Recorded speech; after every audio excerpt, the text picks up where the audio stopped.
All right, so we have ample time for discussions.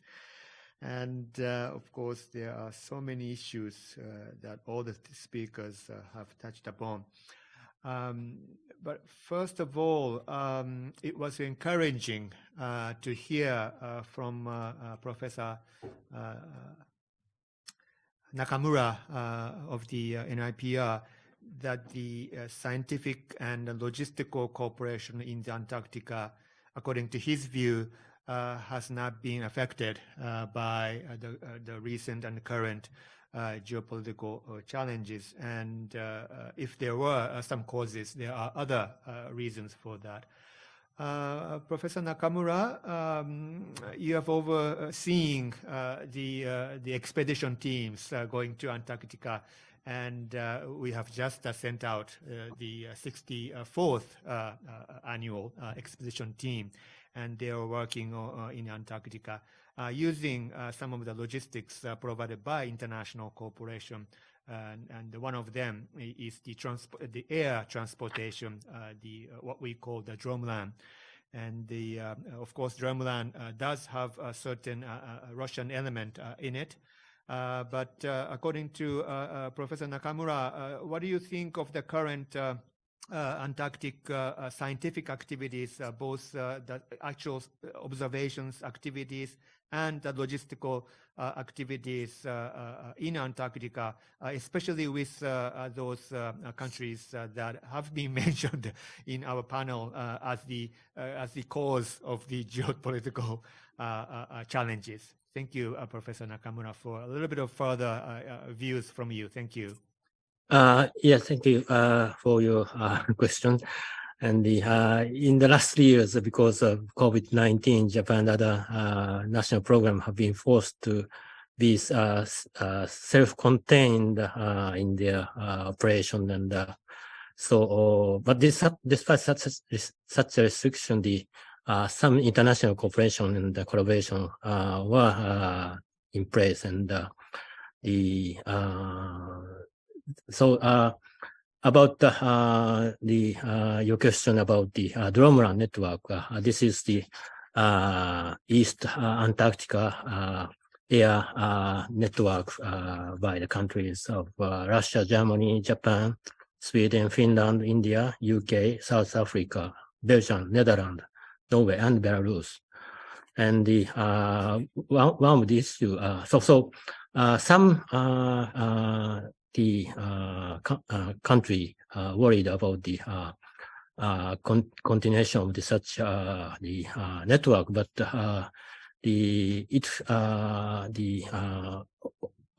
also this year this network is in operation, and I think it was very fortunate that Japan did not lose this very important the way to have access to the Antarctic. And does it reply to your question, or you may have further question? Thank you. Thank you, Professor Nakamura.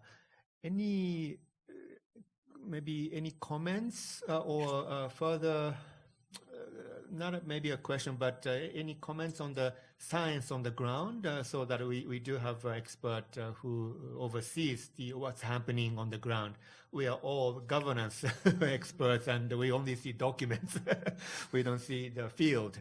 But any comments from the panelists with regard to the actual science going on in Antarctica?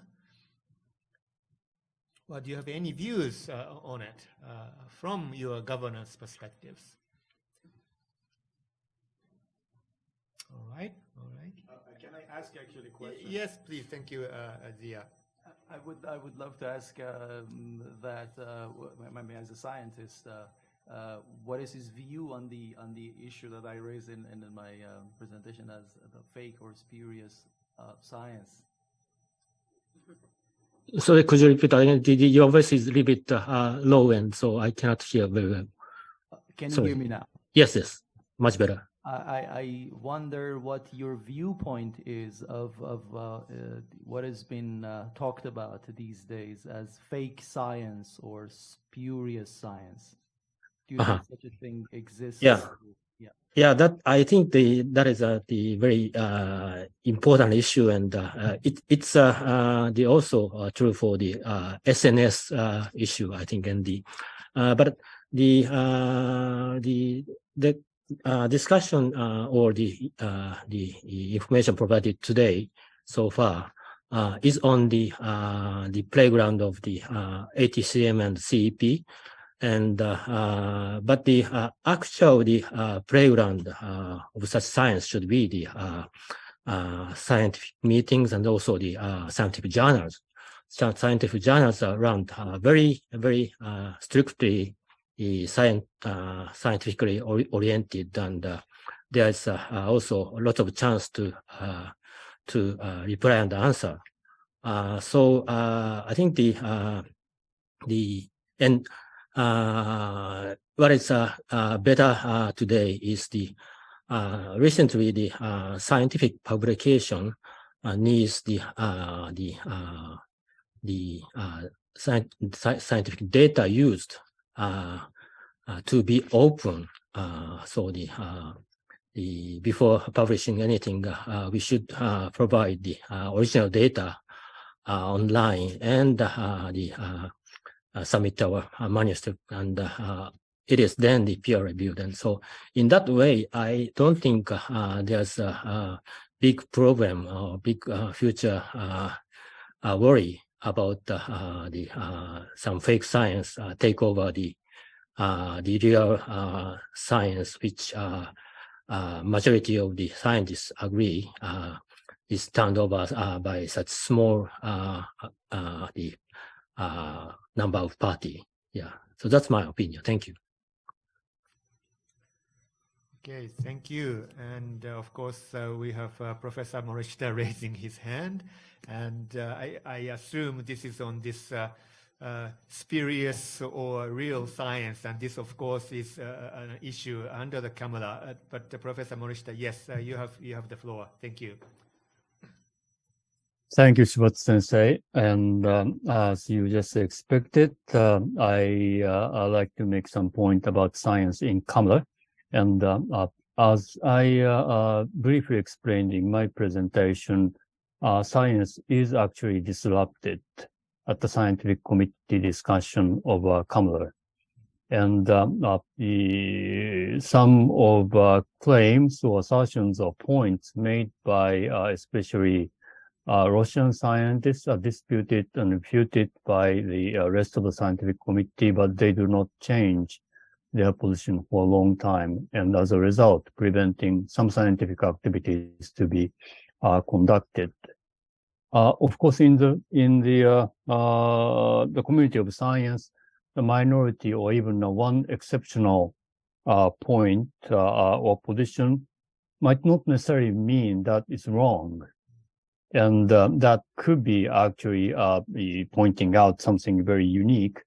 However, as you find from the reports of Kamala Scientific Committee as well as from Commission governance body, the meeting, the Russian scientists has failed to provide the fact-based counter argument to the refuting argument from the rest of Kamala organization.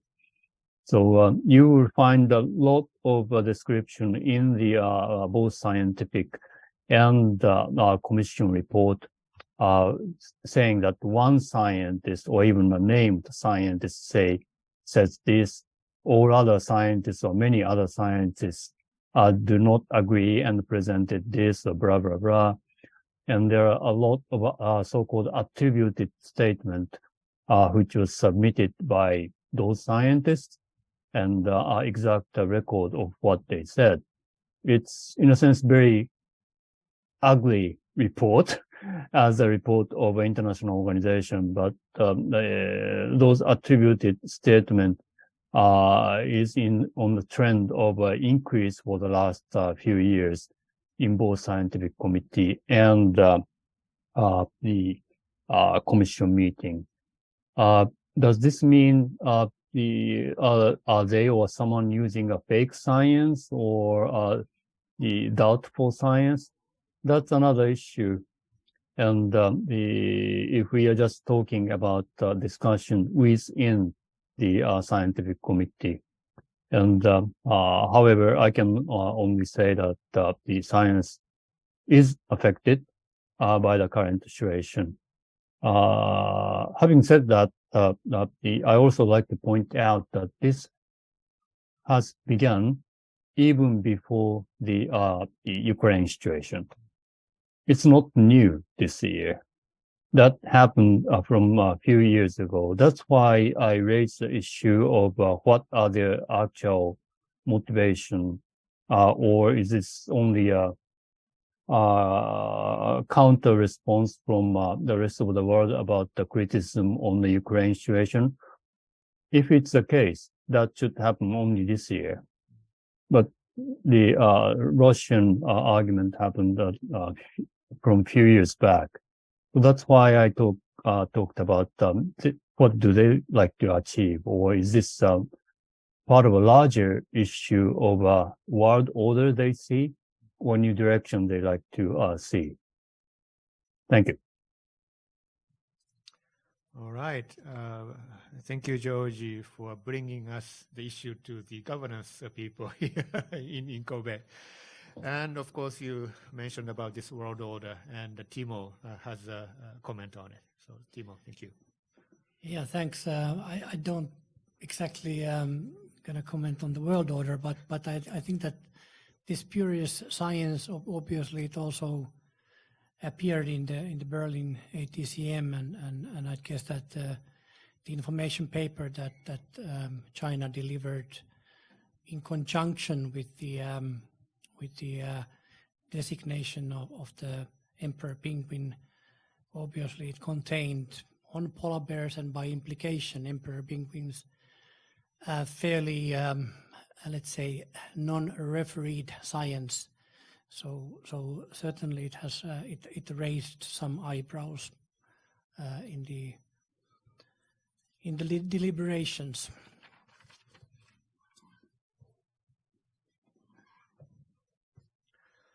All right, thank you. Maybe we can go a little bit further on this science-based governance system, and both in CAMLA and also in the ATCM or even CEP. Patricia, you also mentioned about this as a challenge, science, using your word, decision-making driven by science versus science driven by political choices. Yeah. Maybe could you elaborate what is that you want to say here? Thank you. Yeah, thank you very much. Thank you. Yes, this is a very important issue nowadays because when we... Okay. Well, the main problem is due to the fact that up to, we could say 20 years ago, probably, when we talk about Antarctic scientific research, we mean that research that was performed in Antarctica, that was under the obligation to exchange information, and that was performed for the benefit of humanity. But then we have experienced other form of scientific research, which is not only scientific research, and in particular, the data that are collected from this scientific activity may be used for lucrative purposes. I certainly can make reference to bioprospecting, commercial bioprospecting. Well, bioprospecting activities do not have a significant impact on the environment because you may collect genetic materials for a single specimen. But the fact is that it makes this collected data has data of commercial value, in particular if states recognize a patent on the discoveries deriving from these research activities or other preferential rights. And I think that if the activities, the research activities that are carried out in Antarctica are moving towards this trend, I think that we must take into account the issue to distinguish which activities are pure research and so deserve the priority that the Madrid Protocol wants to recognize with respect to the activities, and those and the other activities, research activities that are certainly lawful according to the Antarctic Treaty and according to the Madrid Protocol, but that do not reserve priority because they are not performed for the benefit of humanity as a whole, but only for the benefit of a few states and few private actors. Thank you. Very interesting. Thank you very much. Of course, this science-based decision-making in the ATS revolves around this huge climate change implications for the globe and also for the Antarctica. And I think in both the CAMLA and the ATCM, those sciences does involve the science on the climate change. So maybe I can ask some of you who are an expert on the climate change issues, and even from the audience, including that the science on the climate change are becoming, more strengthened in its predictions for the future.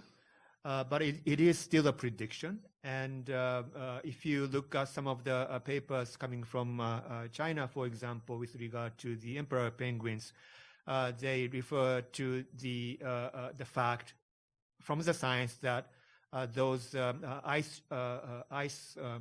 sea ice in Antarctica will be decreased in 2050s. Therefore, we do not need to act now. I think this is a kind of a argument how precautionary is that the governance should work based on future predictions on the adverse effect of climate change in the Antarctica. Do you have any views on this climate change related science-based decision making, how difficult it is both in the CAMLA context and ATCM? And if you have any comments on that, I would appreciate that.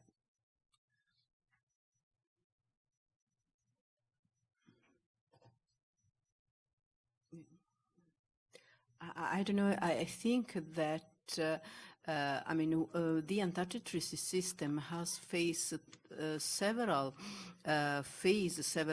situations in which there was not proper scientific evidence, but we could say that the Antarctic Treaty System was quite innovative in its approach. We can think about CAMLAR.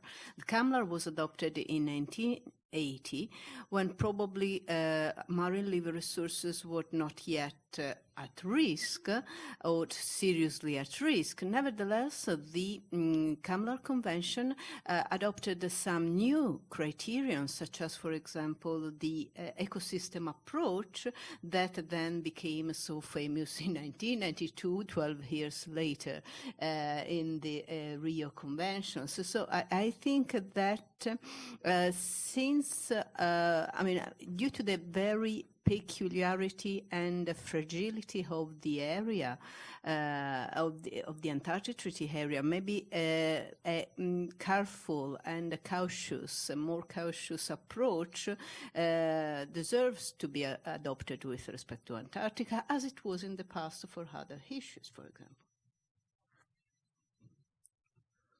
Thank you. Of course, Professor Morishita is raising a hand, and this might be a response to one of the questions coming from the online. And Linda Goldworthy says there appears to be an increasing separation of Canada from the Antarctic Treaty. Do you think this is significant, especially for the development of measures to respond to climate change impacts in the region? So I think it does also revolves around the climate change sciences. Georgie, thank you. Thank you. Yes, my intention is try to respond to that question.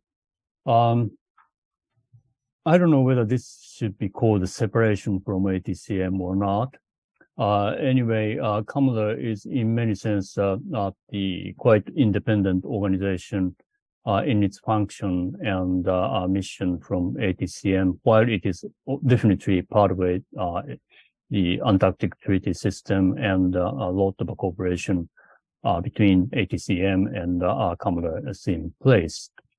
At the same time, we can say the specific actions in terms of climate change on the part of Kamala might be following or a little bit slower than the ATCM discussions. That does not mean that the Kamala ignores climate change issues. As I explained again in my presentation, they have just renewed their resolution about climate change. And now all the scientific committee and its subsidiary bodies are required to reflect a climate change aspect in their discussions. The question is how, and what can we do actually to reflect the climate change aspect in the science of common. There are no established, for example, a procedure to reflect climate change or marine environmental change in the stock assessment of a krill or toothfish. While scientists think that there could be some effects, relations between climate change and the stock status of marine living resources that Kamala is managing.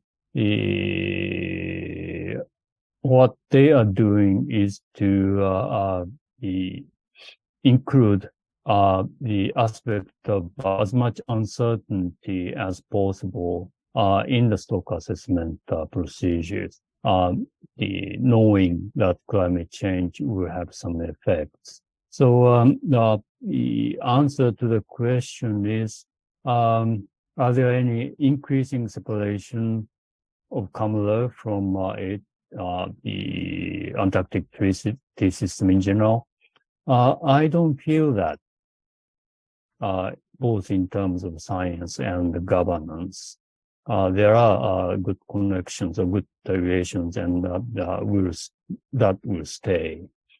As to the climate change, the considerations, like I said, there are no standard way of handling climate change, but it is well recognized by the scientific community of Canada. I hope this answers the question. Thank you. Thank you. Thank you, Georgie. So we have Timo on this issue. Thank you. Yeah, thanks. Very, very interesting, difficult discussions. I guess that obviously we know that the projected climate change consequences to the polar regions, including the Antarctica, are pretty momentous.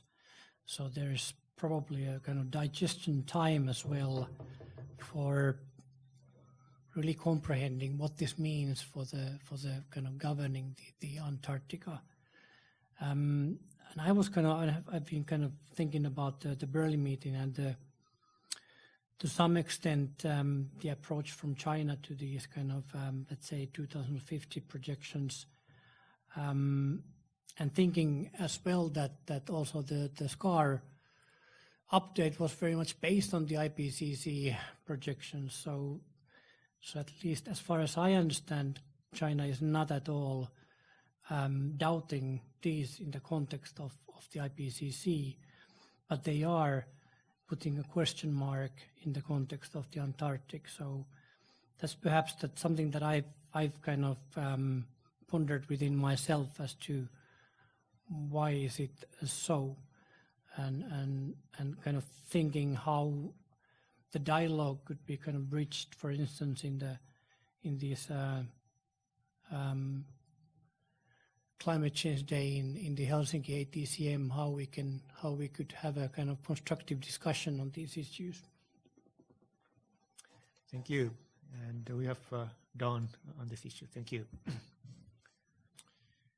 Chair, I think I'm in the interesting position of being the only representative in this discussion who comes from a claimant state. And I've long been troubled by the lack of weight that Australian government gives to Antarctic affairs on a regular basis.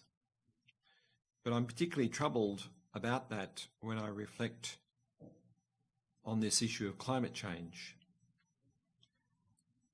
I cannot recall any real statement of substance by any recent Australian government talking about why Australia should take a stronger position on climate change because of the Australian Antarctic Territory, notwithstanding all of the evidence that we've been speaking about, which shows the impact of climate change in Antarctica.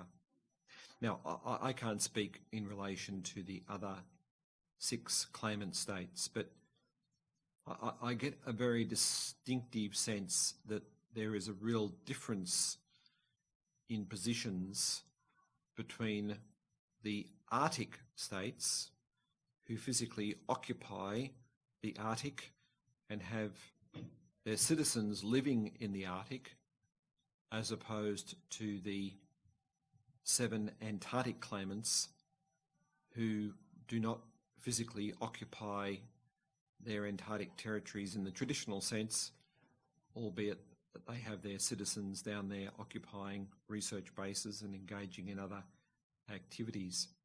And I guess the other observation, Chair, is where is there any evidence that at COP27 the Antarctic Treaty Parties took a considered, consistent, united view to COP27? If we reflect upon some of the major high-profile positions taken at COP27, they were being advanced by states directly impacted by climate change, and in particular, small island states. On my reading, Antarctica is being directly impacted by climate change, and yet why was there no position being taken by, if not necessarily the Antarctic Treaty Parties, and there might be a whole range of strong political and historical reasons why they cannot take a united position on that, why didn't the claimant states at least say, well, look, we have a collective position on this, we have a shared interest in this? So there is that interesting dimension that I think exists when we think about climate change issues in the Antarctic context. Thank you. Okay, thank you very much. According to my view, I think it's the scientists who are taking the lead on that issue, and SCAR just updated the Antarctic Climate Change and Environment decadal synopsis report in 2022, and that was presented to the Berlin meeting. And there was a resolution and a decision where the consultative parties agreed that this report should be sent to the COP27. I don't know how much each of the consultative parties, including claimant states, are representing those reports in the conferences. I have heard that the SCAR did have a side event on this issue, and they have presented this report at the conference, but not at the political level. So I do agree with Dawn that we don't have a common voice from the consultative parties on this climate change issues. Any other views on this issue, even from the audience? We can maybe go to other issues, but because I'm seeing one expert on the climate change Antarctica issue. So, Professor Kimura, thank you from the venue. Could you give the mic to Professor Kimura?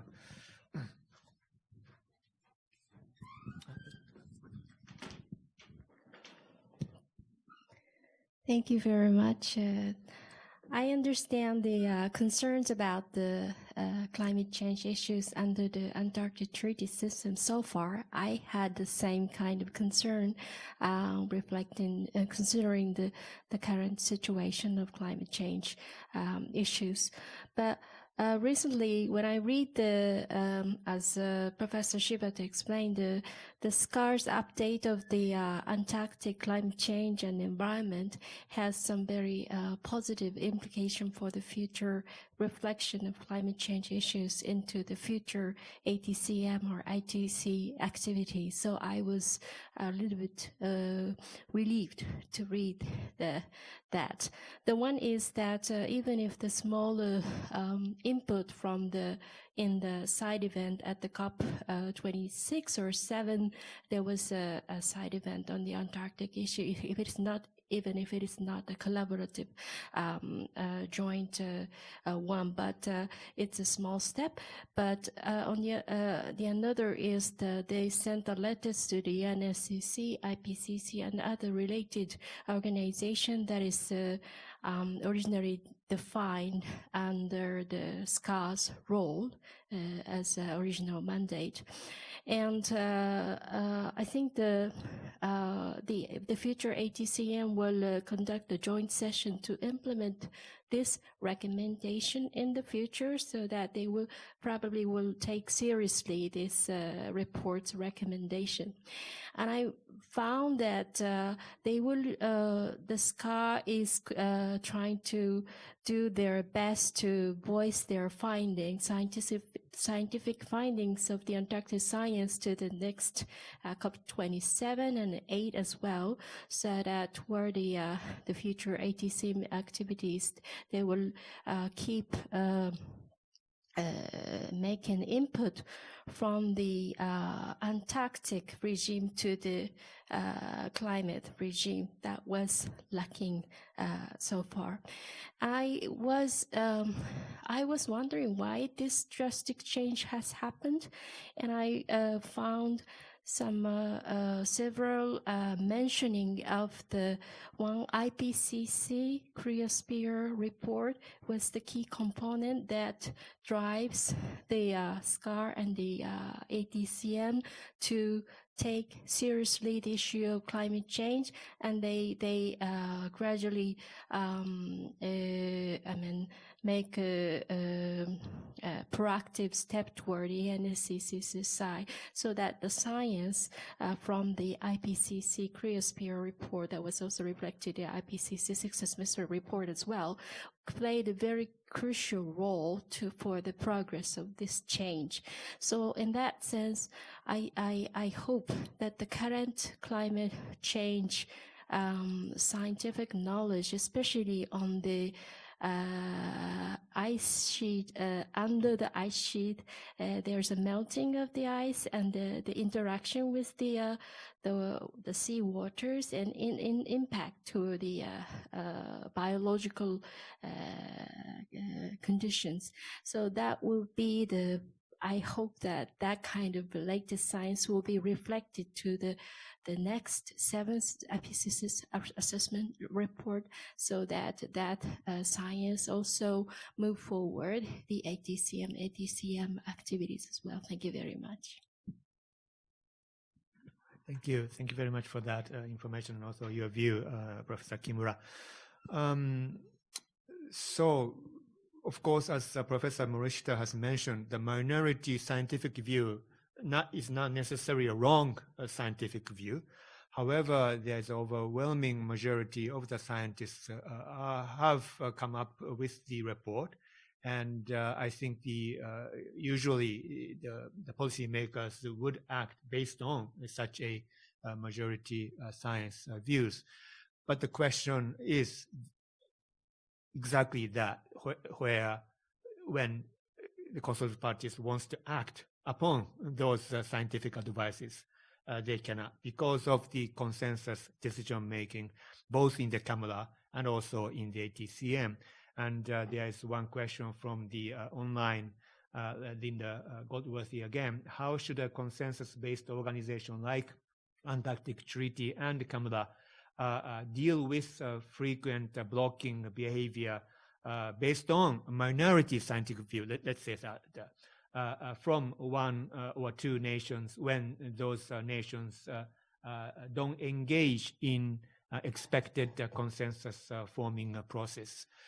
Do you have any view on this consensus decision making in the ATS, especially with regard to this divergence of some views on the science, and that is actually affecting the policy decision making in the ATS?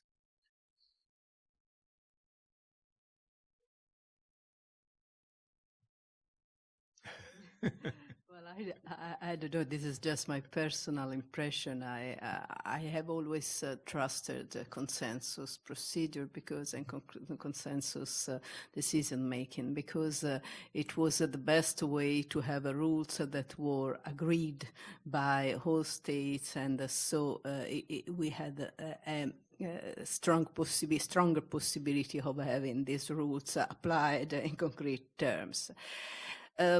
Well, I can mention probably one of the approach that has been used in the European Union, which is the form of the enhanced cooperation, which allows some states that want to have a stronger cooperation to adopt rules that are only binding for them. Well, this approach obviously cannot be bring inside the Antarctic Treaty system as it is in the European Union, but it would be a solution in order to at least marginalize or to put at a distance those that do not want to participate in the consensus. So if among the 29 there are 25, 24 participating in a more comprehensive protection of the Antarctic environment or of a specific species, a decision that may be adopted outside of the system, it would be better to have this kind of procedure within the system, so recognized by the system but adopted only by this person, by these states. I think that in this manner it would be easier to show that there are some states that in bad faith do not want to participate, because if 25 among 29 approve a measure, it means that probably that measure is worth being approved. So I think that we must find a sort of practical solution that disregard the traditional rules of international law and as we did when Article 4 was adopted, or as we did when we established a secretariat that has servants that are not international servants, because as we know, there was a state that did not want to have the definition of international servants, and so we mention only servants. So probably we must be creative in adopting rules, but in adopting these rules we must keep in mind that we want to preserve the core issues, as we said, of the Antarctic Treaty System. Interesting, thank you. We have Georgie online, and if you can follow up on this issue, I would appreciate that. So Georgie, thank you. Yes, I also like to address the issue of consensus building and sort of a crisis of a consensus building system of CAMLR and maybe the wider Antarctic Treaty System. I myself is actually keen supporter of a consensus-based decision-making in Antarctic Treaty System and CAMLR, because in case of CAMLR, in its 40 years of history, it made a lot of achievements. The introduction of a large number of conservation measures and the management measures, so that living resources have been managed in a very sustainable and precautionary manner. And the level of IUU fishing, as compared to the 80s and 90s, it has substantially decreased. It's almost a non-issue in many parts of CAMLR, which is a great achievement as compared to other places. And these are all possible, made it possible because of a consensus building the system. Having said that, the world situation has changed since those good old days. Maybe, probably, we cannot make a definite answer to that the question yet. But at the same time, in some of visible issues like establishment of MPA proposals, the discussion is moving toward more political or higher political sphere, where rather than consensus building process, the more of a political pressure is the main theme of a discussion. What I'm saying is the issue is sometimes posed in a political sphere that you take or not. There are only a yes and no positions, whether you join the co-sponsors or you say no. This is not the way to build a consensus. The consensus building is almost by definition requires a compromise on both sides to find a middle point. And that has been done in the CAMLR and as well as the Antarctic Treaty System. But I have a concern that the discussion is now moving more political sphere, where sometimes issues are presented in a very black and white manner or dichotomic presentation, so that you have only choice or yes or no. But at least in terms of MPA discussions, Japan is trying to be in the middle as much as possible. We do not join the co-sponsors of MPA, but we do not oppose the establishment of MPA, because we see there are a lot of rooms for still a dialogue and compromise building.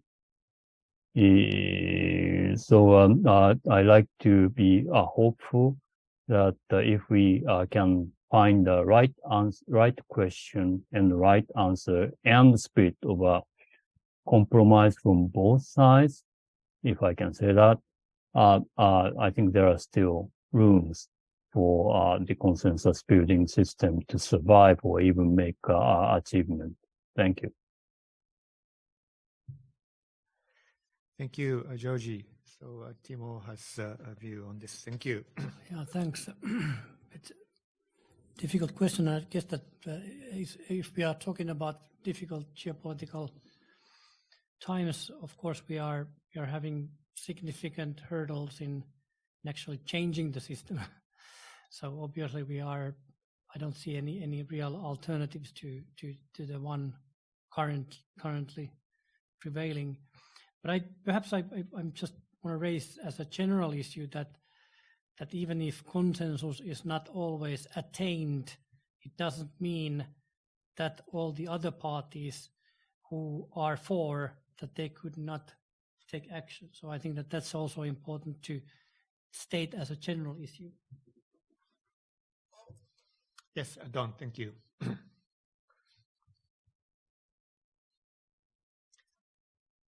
I just want to reflect upon the remarks that I made, in which the foundations of the Antarctic Treaty for science and finding an issue for the resolution of the sovereignty or territorial issue.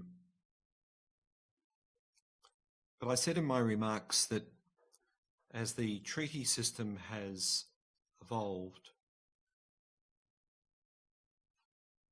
environmental principles have become critical, if not in some respects dominant, and this discussion that we've been having just reinforces that.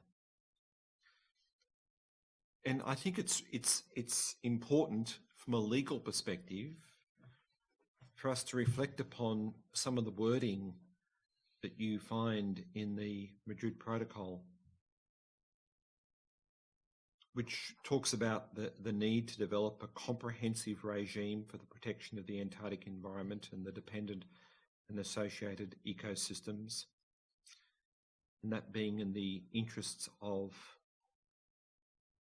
the international community.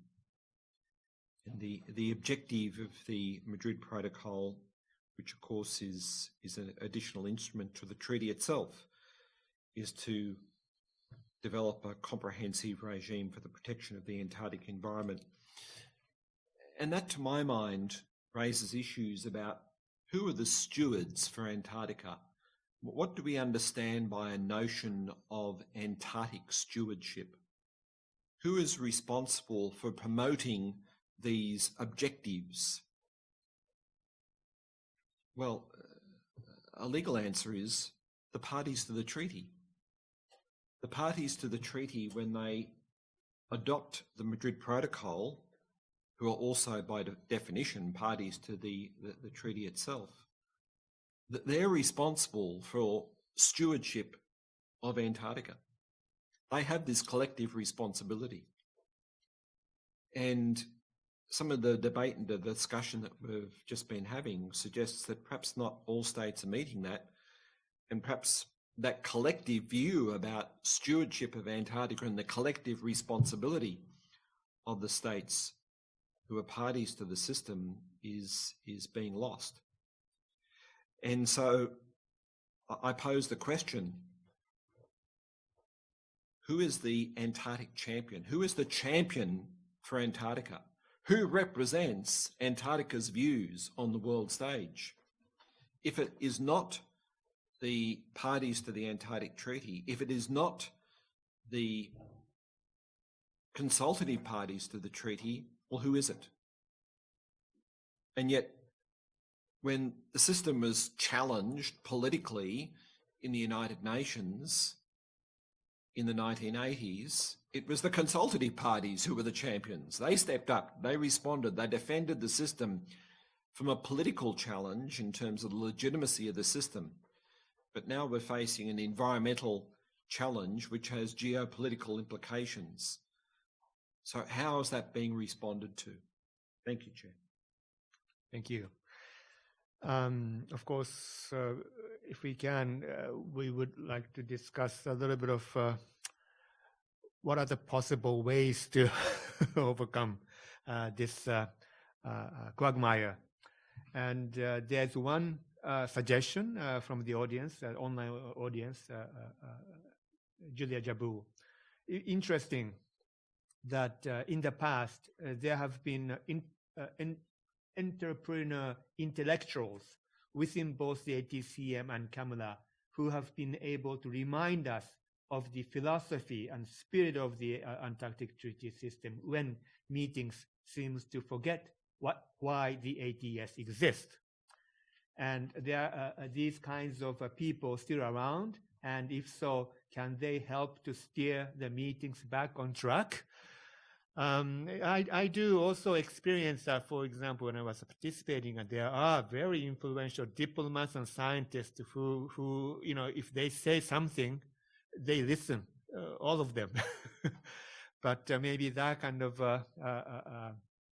charismatic diplomat or charismatic scientist is lost during the recent ATCMs, or some countries are not just listening to them. I do not know which one. But what do you think? Of course, I haven't been in the ATCM for several years now. Have you seen such a charismatic diplomat in the Berlin meeting? Or can you be in the Helsinki meeting? Yeah, thanks, and very interesting reflections done, and I guess that it's very, very difficult to see kind of clearly that there are such champions, and I guess that obviously, like I've been there only for the Paris and Berlin ATCMs, and we have been dealing with pandemic and then the Ukraine invasion. So these have been very, very dire times also for the ATCM and SEP. So I'm really struggling with finding this kind of champion approach or who or what could it be, and how as Don pointed out, that the kind of external challenge really kind of made a kind of positive impact on the Antarctic Treaty System, that it needed to defend itself. So where are we getting that challenge, for instance, or who are we getting the lead after, perhaps when we have dealt with these geopolitical tensions that we are now witnessing? Perhaps those thoughts. Well, thank you. When a country in a treaty system is so dissatisfied of the way things are going, even though this party is based on a principled position, there is, of course, always a possibility of that country to go out of the system. And according to the treaty terms, that is the withdrawal from the treaty. And of course, Japan had one occasion of such a withdrawal from a very important convention. But I think it was a very, very principled position that we made that decision. Don, you mentioned about the possibility of withdrawal, not mentioning which country. Could you maybe elaborate what you were thinking when you made that intervention or the remarks? Thank you. Thank you. And I want to emphasize, I'm not thinking of any country in particular. I'm just raising the issue purely from an international law perspective. So I'll make two observations here. The first is that the Antarctic Treaty System, to my knowledge, is unique in that it has two pivotal instruments, the treaty and the Madrid Protocol, which both provide for review conferences. And that's unusual in modern treaty law practice. Yes, there are mechanisms whereby there are conference of parties.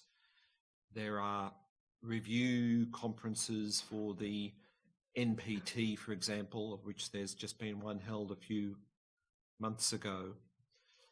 But the novel aspect of the review conference mechanisms in both the treaty and the protocol is that a state which is dissatisfied with the outcome of that review conference process can then trigger a mechanism which could see them formally withdraw. And for someone who was engaging in these debates in 1990, in anticipation of what could have happened in 1991, there was a very live prospect and concern that a review conference could have been held in 1991, which would have been the first opportunity that such a conference could have been held, and that the Antarctic Treaty could have unravelled. Now, there's a line of scholarly thought, and I think even amongst diplomats at the time, that was averted because of the pivot away from CRAMRA towards the Madrid Protocol. And I've heard some Antarctic diplomats at the time put the view that, well, the decision to move to the Madrid Protocol really allowed effectively for a de facto review of a critical aspect of the Antarctic Treaty, and there was satisfaction that the conclusion of the protocol resolved any tensions that could have arisen over mining or non-mining. Now, the other and second point I want to make is that the Antarctic Treaty and the protocol do not otherwise provide for unilateral withdrawal. And that is unusual in terms of modern treaty practice. Most modern treaties will include provisions which have mechanisms for state withdrawal. So, by default, the only way that a state could seek to withdraw from the treaty would be to rely upon the Vienna Convention on Law of Treaties. And the Vienna Convention establishes certain procedures that could be applied to both the treaty itself and also to the Madrid Protocol under Articles 54 and 56. And Chair, I've written about those procedures in an article that was published in 2021 in the Melbourne Journal of International Law. The critical point is that a state could seek to withdraw from both the treaty and the Madrid Protocol. And given the volatility that we're seeing in global international affairs, some scholars have argued that this represents a backlash against international law and especially well-established international legal systems and mechanisms, of which the Antarctic Treaty is certainly one of those. We should not rule out the possibility that a state may seek to withdraw from the treaty utilising either of those two mechanisms and approaches that I've discussed. Thank you very much for that. I have one observation linking with this principled dissatisfaction by certain countries during the last 3 to 4 years, even before the Ukraine. I do not see that principled position from those two countries. Looking at least looking at the documents. And for example, in 2021, one country objected to a revision or updating of the ASPA management plan proposed by US, and I think four of them proposed by US. And this country made some arguments why they cannot accept the very, very small changes in the management plan. Why they cannot accept it. And the United States, the proponents said, yes, I heard you, but we will come back again with the same proposal next year. And the US did. No changes at all. And there was no discussion in the 2022 Berlin meeting, and those ASPA management plans were approved without any discussions. So what was it? What is the principal position of this country objecting in 2021? I don't foresee any withdrawal of those countries who seems to be objecting to many of the things which are happening in the ATCM on the camera. So then the question becomes how we can accommodate, which Professor Georgi Morishita mentioned, how we can accommodate them. Is it at the political level? For example, in the Ross Sea marine protected areas issues, at a very high level diplomatic exercise by major players with China and Russia, that the MPA in the Ross Sea was able to be agreed upon.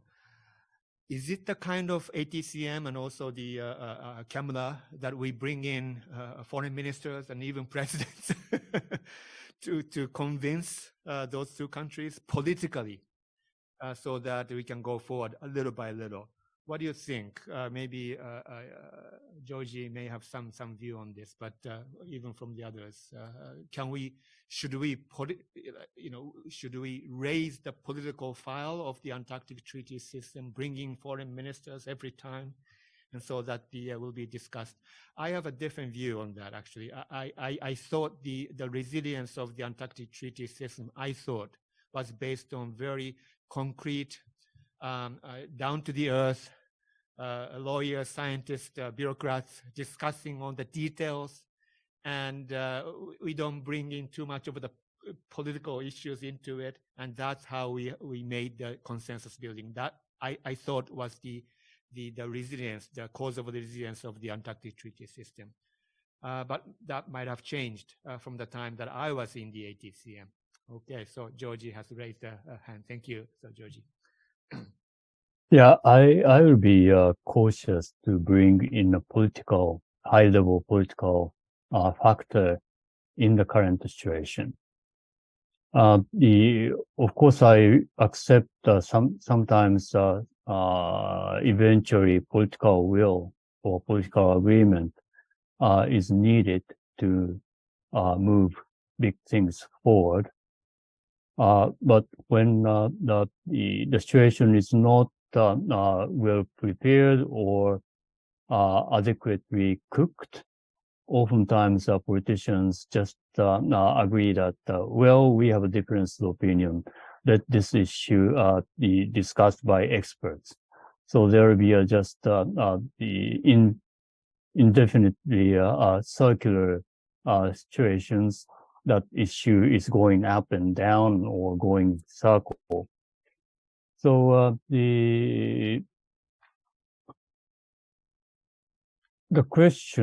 one of the questions I raised in my presentation is, what do they want? And we, in the Kamala's context, limited issue of MPA and some of our conservation measures pertaining to fisheries activities. We don't know the answer yet. We sometimes ask, of course, informally, directly to Russia and China, if I can name them. Sometimes they give us counter proposals. Sometimes they just they just repeat the positions they have been expressing at the floor of our Kamala discussions. So the point is, we still don't know what they really want. And that's why I raised the issue of they are just dissatisfied with the current regime, where developed Western countries are sort of dominating rule making as well as opinion building, and their activities or their behavior in Kamala and the ATCM might be a part of that much larger picture, so that they are taking up every opportunity in many different international organizations to present different positions opposed to the global rule so that they can shake the current established the decision-making or international system. And I also connected the issue of Arctic. Maybe I can do the same for other international meetings I'm attending, mainly like BBNJ, the United Nations discussion about biodiversity beyond national jurisdictions, and some of the fisheries rule-making spheres, like the informal consultation of UN resolution of sustainable fisheries and other places. In the past, those countries who are raising issue in CAMLR and ATCM, they were not active in those places. They just tend to accept the general discussion. Sometimes they raise their own issue, but not in the manner they are doing now. So again, that's why I'm suspecting that all those the arguments they are making, and those arguments we cannot find a very quick and definite answer why they are doing. They might be all connected. So the issue might be too big, but this is a increasing feeling I'm feeling these days. Thank you. Yes, thank you. So maybe starting with Timo and then to Dawn. Thank you.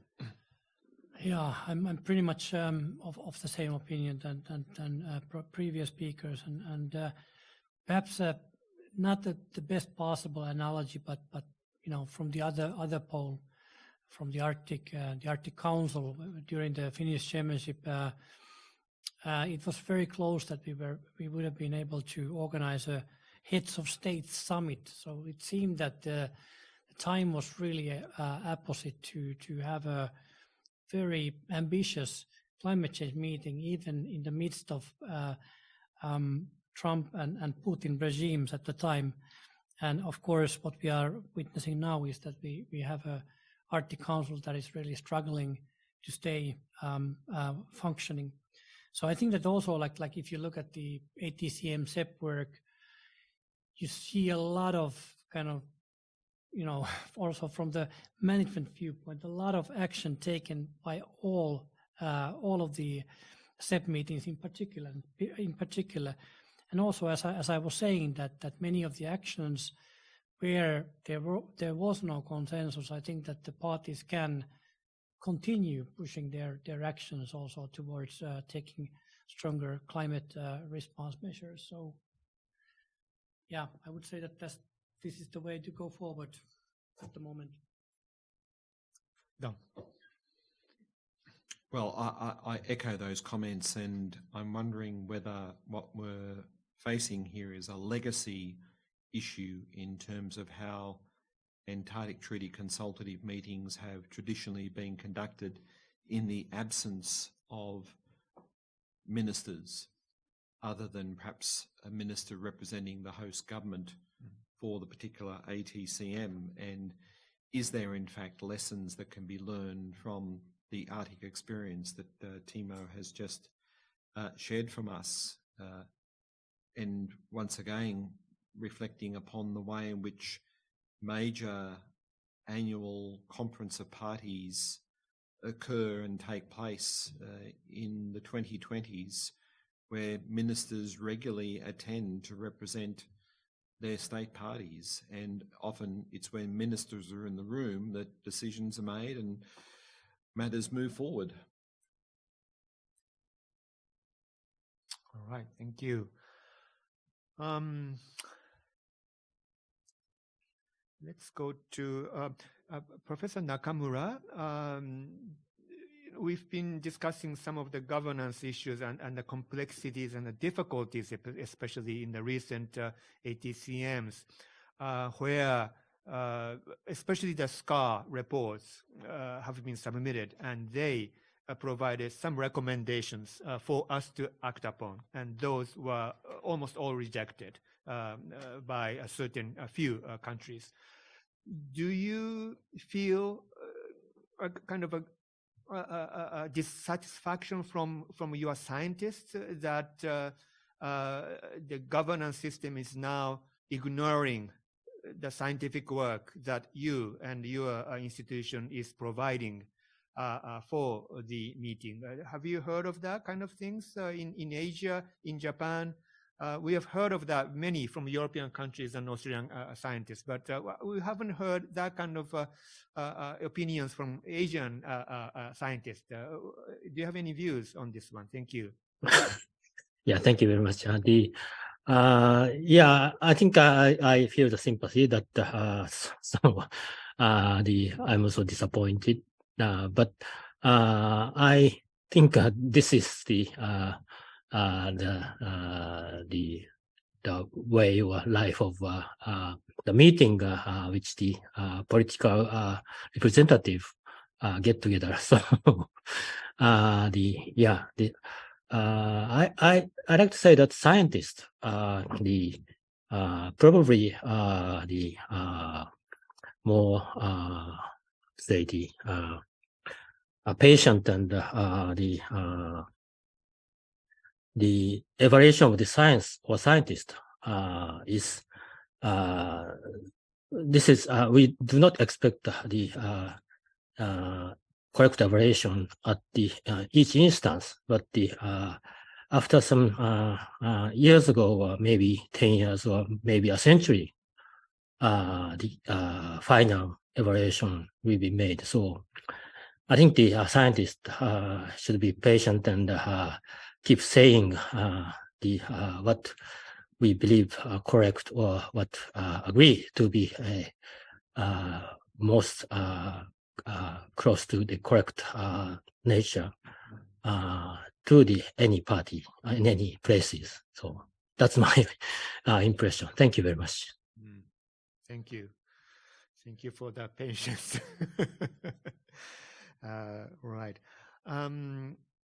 We have about 5 minutes until the end, and let's just have a discussion on this global South issues, particularly relating to the difficult issue of coming up consultative party acknowledgement.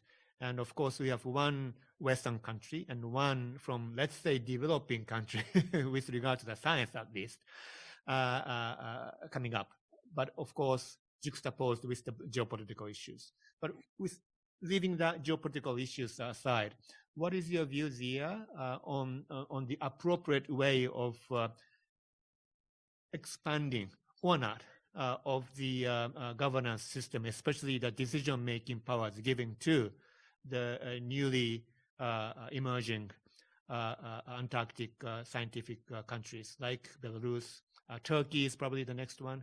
Malaysia, for example. What is your view of that? Thank you. Thank you for that question.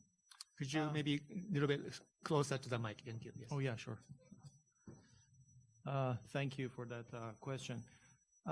I think that question is also relevant to the discussion that we had, and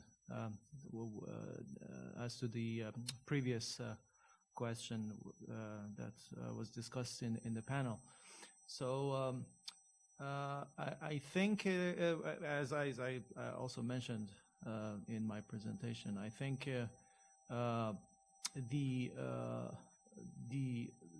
the objective must be how to have engagement within the Antarctic for, and I think that's the way forward.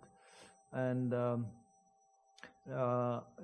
both within the arena of status of how to involve the new states, prospective states, particularly from the global south, in the decision-making process, and how to actually share, not only share, but how to co-create knowledge and understanding as well as, and then I would like to come back to the issue that we were discussing, and how to, not only that, how to co-create acceptable solutions in order to move forward. I believe that the essence of work within special, I would call it special domains such as the Antarctic and the Arctic and space, it's pretty much dependent and contingent upon cooperation. And cooperation, when you look at the way the cooperation is being implemented, particularly in the area of science, it's so complex, where you will see complex interdependence of those entities involved, states and so on and so forth, even big companies in the case of space.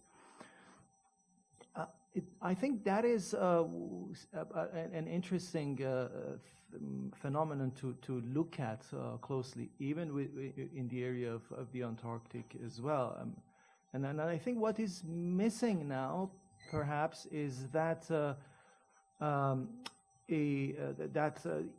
complex interdependence of cooperation, which is probably need, and of course there is a need to that, there is a prerequisite to that, and that is confidence building. To my opinion, that is something which is perhaps we need to look into when looking into the current situation of the Antarctic. Very interesting. Thank you. Thank you. All right. I think we have covered most of the questions online. Are there any additional comments or opinions before we close this symposium? From the venue and from the online. Thank you very much. And I think we have had a very interesting, also fruitful discussions, and these discussions and also your speeches will be available online for on-demand viewing, and this will be an asset for the international community towards, hopefully, Helsinki meeting in 2023, Italy in 2025, and in Kobe in 2026. All right, so thank you very much. So this concludes the symposium today. Thank you very much for your participation. Thank you. Thank you very much. 中村先生、森下先生、どうもありがとうございました。ありがとうございました。来てください。お願いします。